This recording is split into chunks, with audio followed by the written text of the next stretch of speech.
we're seeing some things ramping up.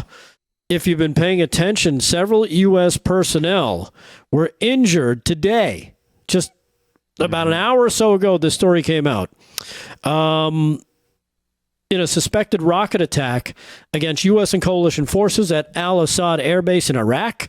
U.S. defense officials said, we can confirm that there's a suspected rocket attack today against U.S. and coalition forces.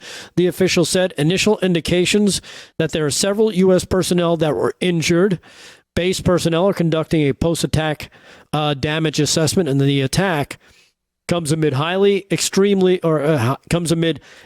high tensions in the Middle East as the U.S. has been bracing for an Iranian retaliation against Israel over the assassination of a Hamas political leader in Tehran last week. Israel has not commented on the killing of Haniyeh, I believe his name is. Hezbollah in Lebanon has also vowed retaliation on Israel after the assassination of one of its top commanders in Beirut less than a day before the other killing. So all this comes just days after Secretary Lloyd Austin ordered additional military assets to the region. Ramping up. Northrop Grumman? Bye. Sending a carrier strike group, a fighter squadron, and additional warships to the Middle East. So that was a story that broke just before we came on to air. Several U.S. personnel injured in a rocket attack on that Iraqi base. So, again, another reason to kind of keep your wits about you. We're talking about things that might happen, a black swan event, they might say, that could affect the election, that could affect the world. Everything that happens hurts the Democrats. If there's a war and we have to fight with Israel, that hurts them on Election Day. If there's a terror attack, that hurts them on Election Day.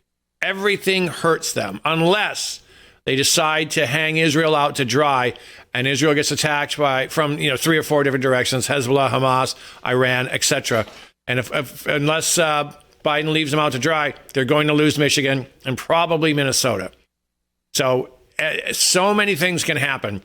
And I'm not saying there won't be an election, but I'm not saying I'm convinced there will be.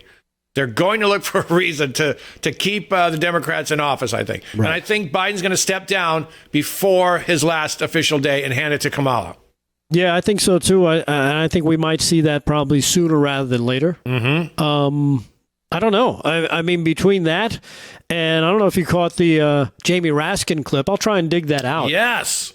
That's terrifying. Where, he's such a Bolshevik. They kind of tell you what they want to do, and then people like, oh, yeah, whatever, and nobody takes it seriously. Mm-hmm. But this is exactly the plan. Mm-hmm. And if you haven't seen the clip, like I said, I'll try and pull it up for the next segment.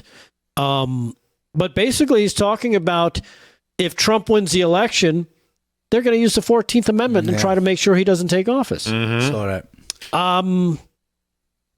Again, they're not hiding what they're trying to do. Mm-mm. If they can't keep power, they will try to keep everyone else, the people, from taking their government and their country back. This is what we're talking about. When we talk about we're not talking about real Democrats.